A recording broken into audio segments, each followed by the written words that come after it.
You get better. You get better soon, yeah? Oluvannyuma lw'Omugagga Sudhir Paleria ne mukyala we okusoma olupapula lw'amawulire olwa New Vision ku bbalaza ya wiiki eno ne balaba omwana Kyakuwa Glory ow'emyaka 7 ng'ediiso lizimbye.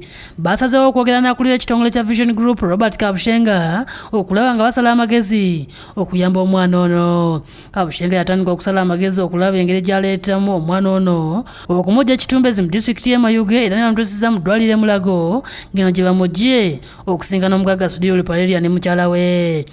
And I really thank you from the bottom of my heart to go to find the girl from the village, bring her to Kampala, take her to the hospital, do 3 out of the 5 tests, and the 4th test I think will be done today. So really for 2 days he's been going backwards and forwards. It's an incredible amount of input.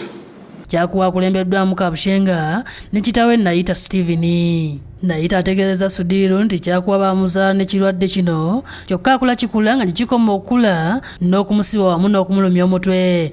Kimuluma, kisiiwa, kitera okumulumya omutwe.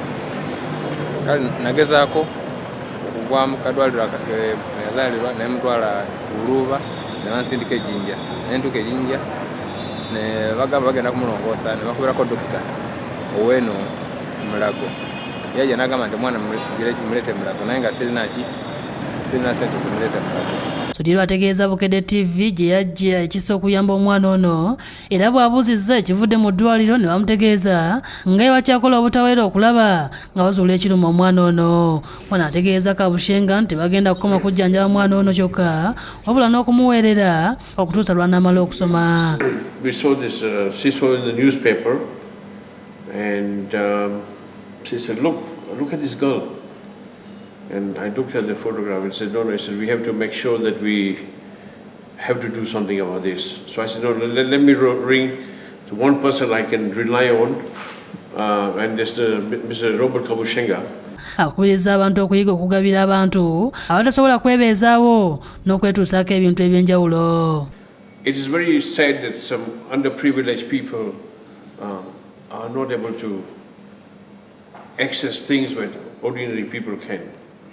And the least we can do as human beings, especially in this festive season, is learn how to give and give and give. Kabushenga asiimye Sudhir okuyamba omwana ono n'ategeeza nti singa Uganda erina Basudhir nga 10 singa abantu tebakyayomba. Yes, and I also want to thank you in advance because there's also another girl in Soroti, in Palisa, who is she's a very young girl.